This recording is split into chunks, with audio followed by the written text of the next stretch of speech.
जय हिंद साथियों। आज हमारी नंबर सिस्टम की ये दूसरी क्लास है। दूसरी क्लास से पहले ये उम्मीद करते हैं कि आपने जो इसकी पहली वाली क्लास होगी वो अवश्य देखी होगी, क्योंकि हमने कोशिश ये करी है कि एक के बाद एक सारे ही तरीके के प्रश्नों को हम आप तक पहुंचाएं। आइए शुरुआत करते हैं आज की दूसरी क्लास की। इस क्लास से पहले आप एक बार जो पहली क्लास है उसको जरूर देख लें। देखिए क्वेश्चन नंबर 11 यहां पर प्रश्न में पूछ रहा है कि अगर इन सारी संख्याओं की गुणा की जाए तो इकाई अंक क्या होगा। इकाई अंक का मतलब होता है कि मान लीजिए जैसे हमारे पास ही कोई डिजिट लिखे हुए हैं 4, 5, 6, 7, 8। इकाई अंक का मतलब है ये दाहिनी तरफ सबसे लास्ट में हमें डिजिट दिखाई देता है, ये अंक इकाई अंक कहलाता है। यहां पर ये प्रश्न पूछ रहा है कि यदि इनकी सबकी गुणा कर दी जाए तो गुणनफल में इकाई अंक क्या होगा। तो हमें सबसे अंतिम स्थान पर आने वाला अंक पूछा जा रहा है, यानी दाहिनी ओर से जो पहला अंक होता है उस अंक की बात कर रहा है, या यूनिट प्लेस यानी इकाई अंक पूछ रहा है। तो अब करना क्या है, ऐसा नहीं करना है कि इन सारी संख्याओं की आपस में मल्टीप्लाई करनी है, हमें केवल इनके इकाई अंक ही देखने हैं। देखिए यहां 8 लिखा है, यहां 6 लिखा है, यहां 9 लिखा है और यहां 2 लिखा है। बस हमने इन्हीं को लिखा, 8 गुणा ये 6 गुणा 9 और ये गुणा 2। अब जब हम इनकी गुणा करेंगे तो हम यहां से केवल एक ही डिजिट लेते हुए चलेंगे। जैसे 8 की और 6 की गुणा करी तो 8 6 48 का हमने 8 लिखा, 8 की और 9 की गुणा करी हमने तो 8 9 72 का हमने 2 लिखा, और इस 2 की इस 2 से मल्टीप्लाई करी तो क्या आ गया 4। क्योंकि हमें सिर्फ एक ही डिजिट चाहिए इकाई अंक वाला, हमें 2 डिजिट में जाना ही नहीं है। हमें केवल जब एक ही डिजिट से हमारा काम चल रहा है तो दूसरी डिजिट के बारे में हमें सोचना ही नहीं है। आइए फिर से देखते हैं फास्टली एग्जाम में इस क्वेश्चन को कैसे करेंगे। देखिए 8 6 48 का 8 और 8 9 72 का 2 और 2 दूनी 4। तो इस तरीके से हम बहुत तेजी से इन प्रश्नों को हल कर सकते हैं। आइए नेक्स्ट क्वेश्चन देखते हैं इसका। देखिए यहां पर कह रहा है कि गुणनफल में इकाई अंक क्या होगा। तो देखिए सीधे करते हैं, 8 गुणा 4, एक बार डिजिट लिख लिए 8 गुणा 4 और ये गुणा 7 और गुणा 5। अब देखिए आपको एक बात ध्यान रखनी है, अगर 5 के साथ 5 की किसी भी सम संख्या से यानी इवन नंबर से अगर गुणा होती है सम संख्या से तो हमेशा शून्य आएगा, हमेशा शून्य आएगा। देखिए 5 गुणा 2 कितना आ गया 10, 5 गुणा 4 20, 5 गुणा 6 30 और 5 गुणा 8 40। देखिए सभी स्थान पर यहां पर शून्य आ रहा है। अब जब भी ऐसा प्रश्न आपको देखने के लिए मिलेगा तो आपको बस ये देखना है कि अच्छा 5 है और 5 के साथ हमें एक सम संख्या भी दिखाई दे रही है। ऐसी कंडीशन में आपको कुछ भी करने की जरूरत नहीं है, डायरेक्ट आंसर लगा देंगे शून्य। इस प्रश्न के लिए क्या आंसर हो जाएगा शून्य। लेकिन अगर हम इसको करते तो देखिए कैसे करते, 8 चौक 32 का 2 और 2 सत्ते 14 का 4 और 4 पंजे 20 का, यहां पर ये शून्य, इस तरीके से हम इसको अलग कर लेते तब भी हमारा आंसर शून्य आता। लेकिन आपको ध्यान क्या रखना है कि 5 के साथ कोई भी सम संख्या हो, इवन नंबर हो, तब आप वहां पर सीधे क्वेश्चन को डायरेक्ट आंसर लगा सकते हैं। चलिए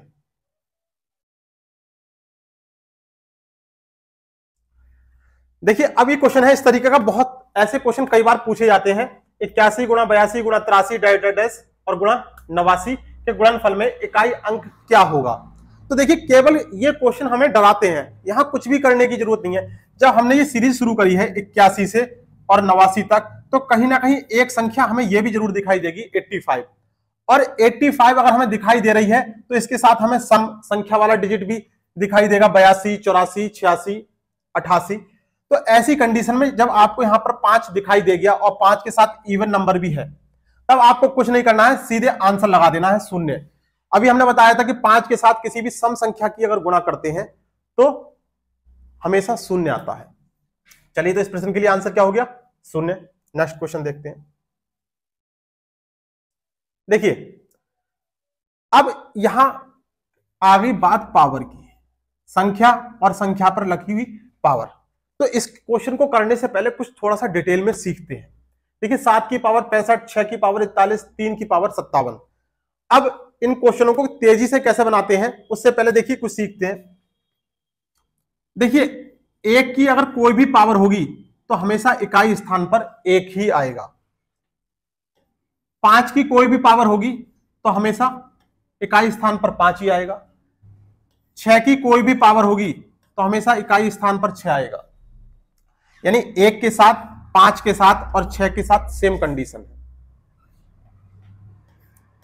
4 और 9 इनको समझिए। 4 की पावर अगर ऑड है यानी विषम है तो क्या आएगा? 4 आएगा। और अगर 4 की पावर सम है, इवन है, तो क्या आएगा? 6 आएगा। ऐसे ही 9 की पावर अगर ऑड है यानी विषम है तो क्या आएगा? 9 आएगा। और 9 की पावर अगर सम है, इवन है, तो 1 आएगा। यानी 4 और 9 के लिए क्या है कि अगर 4 की कोई भी पावर दे रखी है तो हमें देखना है कि वो पावर जो है वो विषम है या सम है। अगर विषम है तो 4 और सम है तो 6। ऐसी 9 की पावर अगर विषम है तो 9 और सम है तो 1। इससे अलग 2 और 8, 3 और 7 ये 4 डिजिट रह गए। तो इसके लिए क्या करना है? देखिए ये क्या लिखा हमने? 8 दूनी 16 और 3 सत्ते 21। ये जो 4 डिजिट यहां पर लिखे हुए आपको दिखाई दे रहे हैं, इनको हमें सबसे ज्यादा समझने की जरूरत है। देखिए क्या है, कोई भी संख्या अगर 2 की हो, 8 का हो, 3 का हो या 7 का है, तो करना क्या है? इनकी कोई भी पावर होगी अगर वो पूर्ण रूप से 4 से कटने वाली होगी। जैसे मान लीजिए हमने एक संख्या लिख ली 32, 32 की पावर 40। अब देखिए हमने देखा ये 2, इस 2 की पावर क्या है? 40। तो यहां पर ये हम चेक करेंगे कि ये संख्या जो पावर है ये 4 से कटने वाली है या नहीं है। अगर 4 से कटने वाली है तो इकाई स्थान पर क्या आएगा? 6 आएगा। यानी 2 के लिए या 8 के लिए अगर 4 से कटने वाली पावर है तो हमेशा 6 आएगा। मान लीजिए अगर नहीं होती 4 से कटने वाली पावर, जैसे मान लीजिए यहां लिखा है हमने 41, हमने चेक करा 4 से नहीं कट रही, तो जब नहीं कटेगी तब क्या करेंगे? ये जो हमारे पास 2 लिखा है, हम यहां से हमने जो भाग करा, जो शेष बचा, पावर को हमने 4 से भाग करा और जो शेष बचा हम उस शेष को ही पावर बना देते हैं। तो 2 की पावर 1 का मतलब 2 हो गया। अगर यहाँ पे 42 लिखा होता, हमने 4 से भाग करी होती, तो 2 की पावर कितना लिख देते हैं? 1 की जगह 2 लिख देते। कब? अगर यहाँ पे 42 लिखा होता। तो यानी जो भी बचेगा 4 से अगर पूर्ण रूप से भाग होगा तब तो आएगा 6। अगर पूर्ण रूप से विभाजित हो गई तो किसके लिए? 2 के लिए या 8 के लिए। ऐसे ही अगर मान लीजिए यहां पे लिखा होता 38 की पावर कितना? 53। तो हमने क्या करा है? 38 की पावर 53 को हमने 53 को भाग करा कितने से? 4 से। कितना शेष बचेगा? 1 शेष बचेगा। तो इस 8 की पावर हमने कितना बना दिया? 1 बना दिया। 8 की पावर 1 का मतलब 8 हो गया। अगर ये पूर्ण रूप से पावर कट जाती तो इकाई स्थान पर कितना आता? तब 6 आता। 2 के लिए, 8 के लिए हमें याद क्या रखना है? 6। ऐसे ही 3 के लिए और 7 के लिए। 3 सत्ते 21, यहां पे क्या है? इसको याद रखने के लिए क्या है? 1।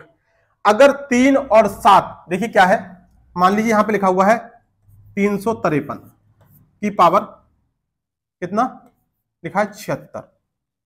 अभी हम देखेंगे कि 353 की पावर 76 है, तो हमें केवल इस वाले डिजिट से मतलब होना चाहिए। तो इसकी पावर 76 है। देखें 4 से डिवाइड होने वाली है या नहीं है? तो 4 से अगर डिवाइड होने वाली है, अगर पूर्ण रूप से डिवाइड हो रही है तो कितना आ जाएगा इकाई स्थान पर? 1। देखिए ये 4 से डिवाइड होने वाली संख्या है 76। 4 से डिवाइड किया तो कितना आ गया? पूरा पूरा कट गया। तो यहां पर इकाई स्थान पर क्या आ गया? 1 आ गया। सेम यही लॉजिक 7 के साथ रहता है। कितनी भी बड़ी संख्या यहां दे रखी है, हमें केवल यही वाला डिजिट देखना है सबसे लास्ट में जो है, और इसकी पावर को देखना है और 4 से भाग कर देना है। 2 के लिए और 8 के लिए 6 और 3 के लिए और 7 के लिए 1। अगर यहां से पावर डिवाइड नहीं हो रही है 4 से पूर्ण रूप से पूरी, तो जो शेष बचेगा उसी को फिर उस डिजिट की पावर बना देते हैं। अगर पावर वाले क्वेश्चन है तो ये हमें कॉन्सेप्ट समझना बहुत जरूरी होता है। अब देखिए हमारा ये प्रश्न है, सेकंडों में हम इस प्रश्न को कैसे हल कर पाएंगे? देखिए 7 की पावर 65, 7 की पावर 65 को हमने देखा कि 65, अब 7 है तो पावर को 4 से भाग करना पड़ेगा। तो 65 को अगर हम 4 से भाग करेंगे तो कितना आएगा? 1 बार जाएगा। तो 7 की पावर एक बार जाने का मतलब यह है कि एक शेष बचेगा। 64 डिवाइड हो जाएगा, 65 नहीं होगा, तो एक शेष बच रहा है। हमने 65 को 4 से डिवाइड किया तो एक शेष बचा, तो हमने जो शेष बचा उसी की पावर बना दिया गुणा। देखिए 6 की पावर 41, 6 की कोई भी पावर होगी तो हमेशा इकाई स्थान पर क्या आएगा, 6 ही आएगा। अब देखिए 3 की पावर 57, 3 की पावर 57 को हमने, अब 3 है तो 3 के लिए भी हमें 4 से डिवाइड करके देखना है। 57 को हमने 4 से डिवाइड किया, कितना, यहां भी एक शेष बचा, तो यहां 3 की पावर 1 लिख दिया। 7 की पावर 1 का मतलब 7 गुणा 6 और 3 की पावर 1 का मतलब 3। अब यहां से हम डिवाइड मल्टीप्लाई करेंगे, 7 छंग 42 का 2 और 2 तियां 6, तो इस प्रश्न के लिए आंसर क्या आएगा, 6। तो इस तरीके से इन प्रश्नों को करने के लिए आपको ये जो बेसिक बातें हैं ये पता होना बहुत जरूरी है, नहीं तो ये क्वेश्चन इस तरीके वाले जहां पर पावर लगी हुई होती है करने में दिक्कत आती है। आइए नेक्स्ट देखते हैं ऐसा ही प्रश्न। देखिए 3547 की पावर 153 गुणा 561 की पावर 72 में इकाई अंक क्या होगा। देखिए अब ये पूरा सवाल है तो हमें यहां पर केवल इसी संख्या से मतलब होना चाहिए, 7 से। अब 7 की पावर 153, 7 की पावर 153 गुणा ये 1 की पावर 72, बस इतने से हमारा काम चल जाएगा। अगर हम पूरे इसको ड्राइव करने के बैठेंगे तो सुबह से शाम तक इसी को नहीं कर पाएंगे, कैलकुलेटर ब्लॉक हो जाएंगे और पेन चलने बंद हो जाएंगे आपके। तो हमें करना क्या है, क्वेश्चन को समझकर बहुत ही शॉर्ट में करना है। 7 की पावर 153 गुणा 1 की पावर 72, 1 की कोई भी पावर होगी उसका मान हमेशा इकाई अंक पर 1 ही आएगा। 7 की पावर 153, अभी हमने सीखा था कि अगर 7 की या 3 की कोई भी पावर होगी तो 4 से भाग करेंगे, हमने 4 से भाग करा, कितना बचेगा, 1 बचेगा। 7 4 3 12 33 हो गया, 32 डिवाइड होगा 7 की पावर 1, तो यहां पे क्या हो गया 7 गुणा 1 यानी 7, यानी इकाई स्थान पर कौन सा डिजिट आएगा, 7 आएगा। बहुत ही आसान है, इन प्रश्नों में कुछ भी नहीं है, जो बेसिक कॉन्सेप्ट बताया था पिछले वाले क्वेश्चन में उसी को फॉलो करते हुए बहुत आसानी से हम इन क्वेश्चनों को हल कर लेते हैं। अब देखिए इकाई अंक क्या होगा, माइनस का क्वेश्चन है, ऐसे प्रश्न में अक्सर गलती हो जाती है। देखिए गलती कैसे होती है, 7 की पावर 95 माइनस 3 की पावर 58। अब देखिए 7 की पावर 95 यानी यहां पर 7 वाला रूल है, 4 से भाग करनी पड़ेगी। 7 की पावर 95 को अगर हमने 4 से भाग किया तो कितना शेष बचेगा, 4 दूनी 8, 1 बचा 7 की पावर 3 माइनस और 3 की पावर 58। 3 की पावर 58 के लिए क्या है, 4 से हमने डिवाइड किया, कितना हो गया, 4 एकन 4, 1 बचा 18 हो गया और 3 की पावर 2 आ गया। 7 की पावर 3, 7 की पावर 3 का मतलब होता है 343 माइनस 3 की पावर 2 का मतलब 9 हो गया। ठीक है, 343 में से 9 घटाया, 13 में से 9 गया, कितना बचा, 4। इस प्रश्न के लिए क्या आंसर आएगा, 4 आएगा।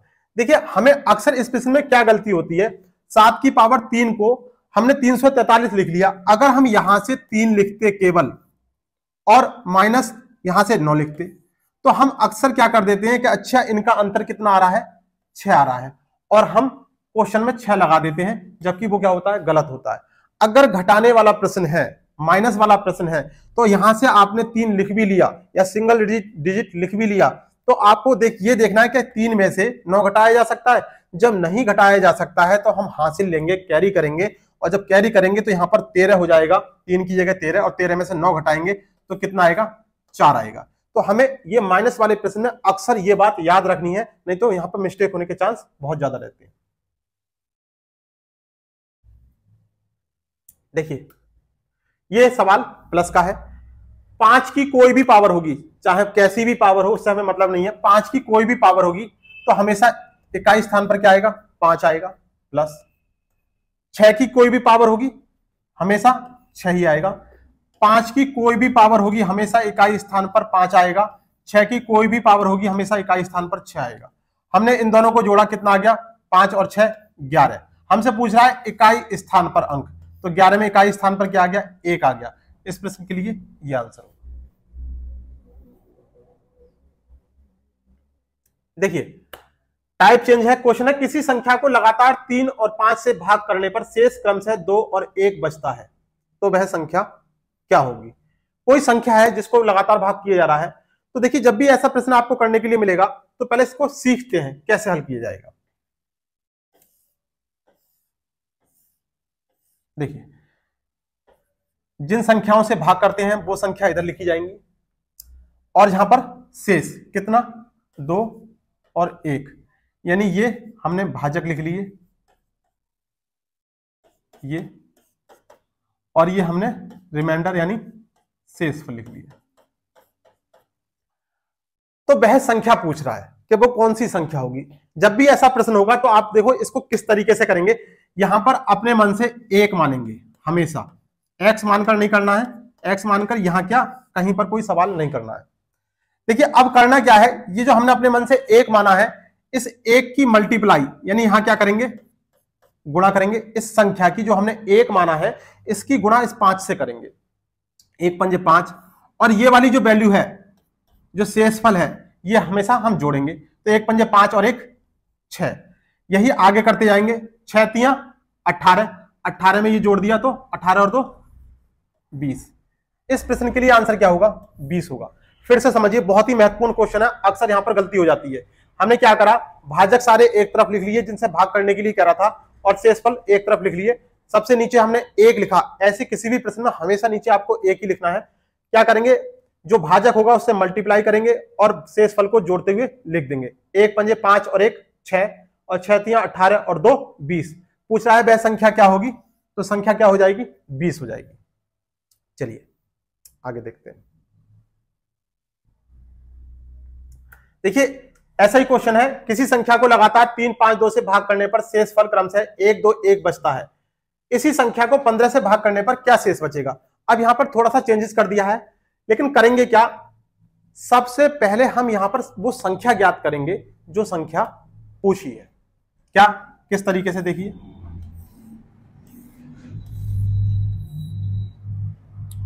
यहां क्या लिखेंगे, भाजक, और यहां शेषफल। कितने हैं, 3 5 और 2। शेषफल कितना आ रहा है, 1 2 और 1। अब क्या करेंगे, अब 1 अपने मन से हमने यहां पर मान लिया, ठीक। अब देखिए तिरछी गुणा, 1 दूनी 2, यानी भाजक में गुणा करेंगे और शेषफल को जोड़ते हुए चलेंगे। 1 दूनी 2 और 1 ये 3 आ गया।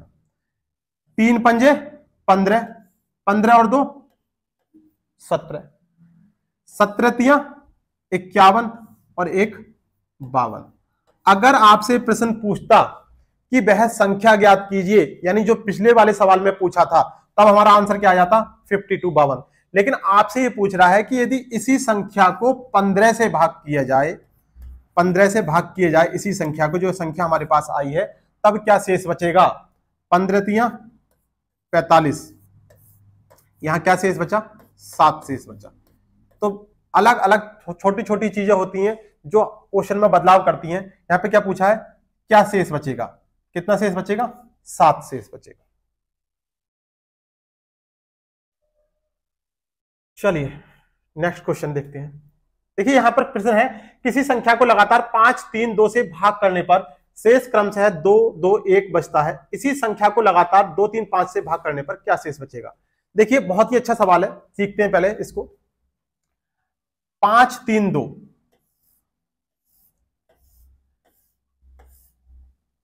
इधर हमने भाजक लिखा और इधर हमने ये शेषफल लिखा। कितने से भाग करना है, 5 3 और 2। तो शेषफल कितना आता है, 2 2 और 1।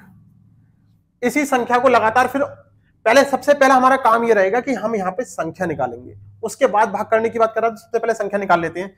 यहाँ 1 लिख लिया, ये हमें हमेशा मानना है, माना।